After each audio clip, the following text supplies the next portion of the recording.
Hello everyone. आज है 30 दिसंबर और आज इस वीडियो में हम बात करने जा रहे हैं कि रिलायंस इंडस्ट्रीज और फ्यूचर ग्रुप में एक बहुत बड़ी खबर निकलकर सामने आई है। और डेफिनेटली उन खबर से अगर आप देखें तो फ्यूचर रिटेल की जो कंपनियां हैं, फ्यूचर ग्रुप की जो कंपनियां हैं और रिलायंस इंडस्ट्रीज में आपको काफी बड़ी तेजी भी देखने को मिल सकती है भविष्य में।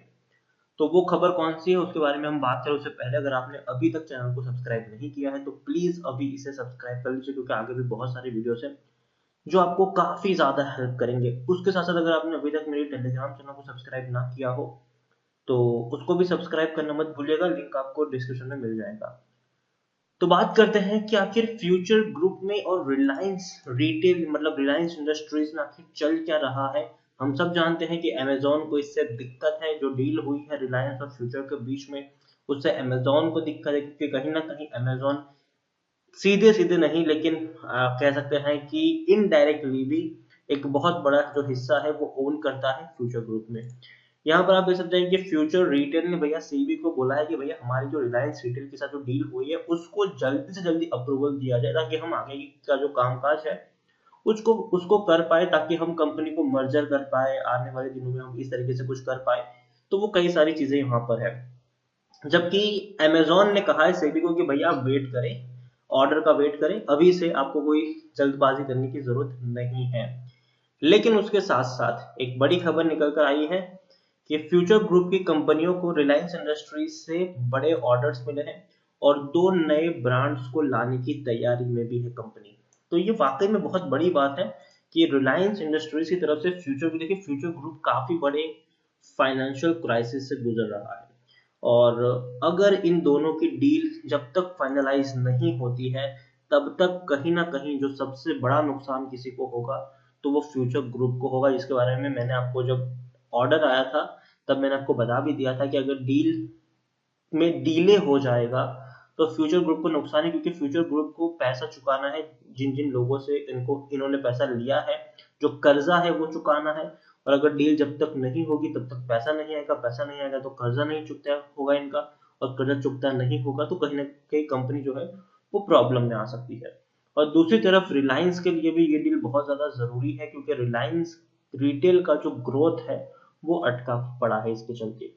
क्योंकि देखिए रिलायंस रिटेल को अगर इंडिया में अपना रिटेल बिजनेस को बहुत बड़ा करना है, ऑलरेडी रिलायंस रिटेल काफी बड़ा ब्रांड है, लेकिन और बड़ा इनको करना है तो फ्यूचर डील उनके लिए काफी ज्यादा इंपॉर्टेंट है, क्योंकि उनको बने बनाए मॉल्स मिल रहे हैं, शोरूम्स मिल रहे हैं और ट्रेंड जो वर्कर्स है वो मिल रहे हैं वहां पर। तो ये सबसे अच्छी बात है, रिलायंस के लिए ये डील बहुत ही इंपॉर्टेंट है। और फ्यूचर ग्रुप के लिए भी डील इंपॉर्टेंट है कि भैया उनका पैसा जो है वो उनको मिले और कर्जा जो है वो चुकता हो जाए। तो अमेजोन के चलते कहीं ना कहीं डील हो नहीं पा रही, जो तकरीबन 24,713 करोड़ रुपए की ये जो डील है। और अमेजोन ने जो इस डील है उसके ऊपर आपत्ति भी व्यक्त की है अपनी। बियानी ग्रुप की कंपनी अपनी रिटेल, होलसेल, लॉजिस्टिक बिजनेस और वेयर हाउसिंग को मुकेश अंबानी की रिलायंस को बेचने को लेकर अगस्त में घोषणा कर दी थी। अमेजोन ने इस प्रस्ताव डील को लेकर सिंगापुर में अगर हम देखें तो उसका जो सिंगापुर इंटरनेशनल ऑटोरिब्यूशन सेंटर है वहां पर का दरवाजा खटखटाया था, मतलब कोर्ट का दरवाजे में वो लोग गए थे। इस बीच बियानी ने एक आंतरिक ईमेल में कर्मचारियों को लिखा है, देखिए किशोर बियानी जो फ्यूचर ग्रुप के मालिक है उन्होंने भैया खुद लिखा है अपने एम्प्लॉयज को ईमेल में कि फ्यूचर कंज्यूमर और फ्यूचर एंटरप्राइज को रिलायंस से बड़े ऑर्डर मिले हैं। मतलब रिलायंस रिटेल के द्वारा इनको बड़े ऑर्डर्स मिल गए हैं। आगे की रणनीति के बारे में बीएनएन ने कहा है कि ग्रुप को दो नए ब्रांड को लेकर रणनीति बना रहे हैं। ये ब्रांड फैशन और एफएमसीजी में दो अलग अलग श्रेणी में प्रोडक्ट की पेशकश करेंगी। तो देखिए यहाँ पर बहुत ही अच्छी बात है इनके लिए कि जो नए ऑर्डर्स मिले हैं उसके साथ साथ दो नए ब्रांड्स भी ये लोग लॉन्च करने वाले, जिसमें से फैशन में होगा और एफएमसीजी की कई कई कैटेगरीज में आपको इनकी ब्रांड्स देखने को मिल सकती है। और उनका ये भी कहना है कि ये जो नई ब्रांड्स है उसको उसके ऊपर काम हो रहा है और मार्च तक आप उसको स्टोर में भी देख पाएंगे। आज दिसंबर है, दिसंबर एंड हो चुका है, मतलब मार्च महीने तक, मतलब आने वाले 2 महीने के अंदर 2-3 महीने में आप इसको स्टोर्स में भी देख पाएंगे। कोविड के चलते हम सब जानते हैं कि बिग बाजार में अगर आप जाएंगे तो काफी सारी चीजें आपको नहीं मिलेगी, क्योंकि जो सप्लाई है वो ही नहीं हो पा रही है यहाँ पर, क्योंकि कंपनी के पास पैसा नहीं है यहाँ पर, तो इसके लिए काफी दिक्कत इनको हुई है। लेकिन अब मैनेजमेंट के द्वारा बोला गया कि अब धीरे धीरे उनकी जो ट्रैक है वो पुराने की तरफ वापस लौट रही है, और नए साल में एक नई शुरुआत का मौका हमें मिलने वाला है, तो ये भी हमारे लिए अच्छी बात है। बीएनई ने अपने कर्मचारियों को बताया है कि इस बात से अवगत होंगे कि हम नए स्टोर्स खोलने की शुरुआत भी की है, मतलब नए स्टोर्स भी खुलेंगे दिसंबर में लखनऊ में। अब देखिए बिग बाजार का नया स्टोर खुला है और ग्राहकों का काफी अच्छा रिस्पॉन्स भी उसको मिल रहा है, तो कहीं ना कहीं एक पॉजिटिविटी यहाँ पर लौटी है फ्यूचर ग्रुप के लिए। और अगर डील हो जाती है, जल्दी से जल्दी डील हो जाती है, तो कहीं ना कहीं फ्यूचर ग्रुप का यहाँ पर फायदा ही फायदा है। रिलायंस फ्यूचर रिटेल की अगर मैं बात करूँ, 77 रुपीज का ये शेयर है। एक महीने में अगर हम देखें तो एक महीने में 6.5% की गिरावट है, कुछ खासा यहाँ पर तेज और गिरावट यहाँ पर नहीं बनी है। एक साल में तो ये शेयर टूट के बिखर चुका है, आप देखिए 375 रुपए के लेवल से टूट कर नीचे ही आया है, संभलने तक का भी इसको मौका नहीं मिल रहा है। 85% की गिरावट हमें 3 साल में देखने को मिली, 625 रुपए के लेवल से ये टूट ही रहा है। तो कहीं ना कहीं अगर ये डील होती है तो दोबारा से फ्यूचर ग्रुप के जो शेयर है उसमें आपको रौनक देखने को मिल सकती है। और सिर्फ फ्यूचर रिटेल ही नहीं, फ्यूचर ग्रुप के कई सारे शेयर्स हैं, इसमें से फ्यूचर एंटरप्राइज हो गया, फ्यूचर कंज्यूमर हो गया, फ्यूचर लाइफस्टाइल हो गया, कई सारे शेयर्स हैं। इन सारे शेयर्स को मर्ज करके एक कॉमन कंपनी बनेगी और वो होगी फ्यूचर एंटरप्राइज। अगर आपके पास फ्यूचर रिटेल के भी शेयर होंगे तो आपको फ्यूचर एंटरप्राइज का शेयर दिया जाएगा। अगर आपके पास फ्यूचर लाइफस्टाइल के शेयर होंगे तो आपको फ्यूचर एंटरप्राइज का शेयर दिया जाएगा और वो कंपनी शेयर मार्केट से हट जाएगी। तो वही सारी चीजें यहाँ पर होगी, एक कॉमन कंपनी बनेगी। दूसरी तरफ रिलायंस की अगर हम बात करें तो तकरीबन 2000 रुपए का ये शेयर है, और हमने काफी ज्यादा अप्स एंड डाउन भी यहाँ पर हमने देखी है। देखिए एक महीने में 3.5% का ग्रोथ अभी भी है यहाँ पर, एक साल में अभी भी 30% का ग्रोथ है। देखिए कोरोना के चलते 880 रुपए तक शेयर टूट गया था, लेकिन रिलायंस जियो में अगर हम देखें तो एक के बाद एक नए निवेश आते चले गए। फेसबुक के साथ डील हुई, कई सारे बड़े और निवेशक आए, गूगल के साथ डील हुई, इनके एजीएम हुई, 5G टेक्नोलॉजी को लेकर बात हुई, उसके अलावा स्मार्टफोन को लेकर बात हुई, शेयर ऊपर ही ऊपर उछलता चला गया। दूसरी बात देखिए, रिलायंस जो है वो काफी बड़ा और स्मार्ट गेम खेल रहा है। रिलायंस चाहता नहीं है कि अब वो सिर्फ ऑयल कंपनी तक ही सीमित रहे, अब वो अपना जो बिजनेस है उसको पूरी की पूरी तरीके से चेंज कर रहा है और टेक्नोलॉजी फील्ड में उतर रहा है।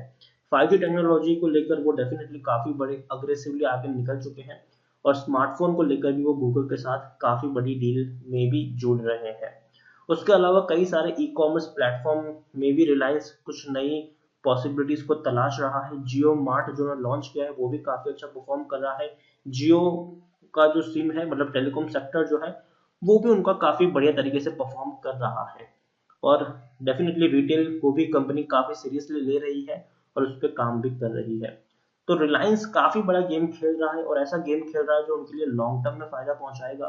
तो मेरे हिसाब से मुझे लगता है कि रिलायंस इंडस्ट्रीज जो है वो आने वाले दिनों में गेम चेंजर साबित हो सकता है। तो खरीदारी यहाँ पर तो बनती ही बनती है रिलायंस इंडस्ट्रीज में।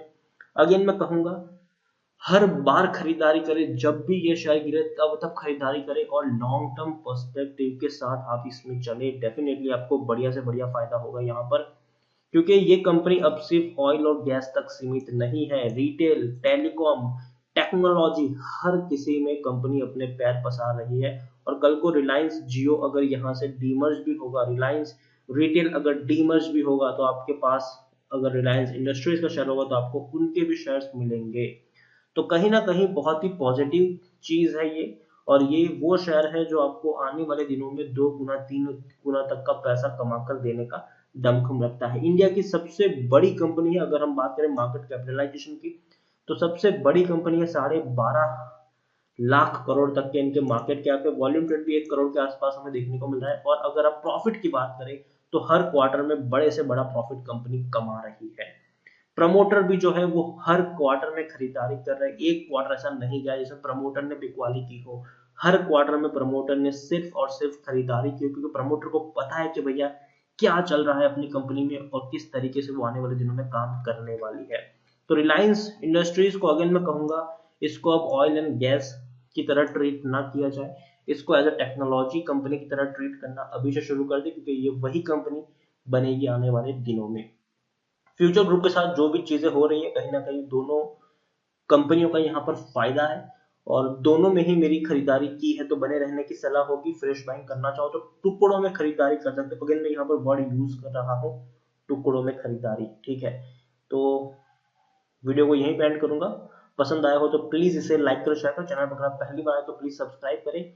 और रिलायंस इंडस्ट्रीज के बारे में और फ्यूचर ग्रुप की जो डील हो रही है उसके बारे में आप क्या सोचते हैं, वो भी आप मुझे कमेंट में लिखकर बता सकते हैं। Thank you.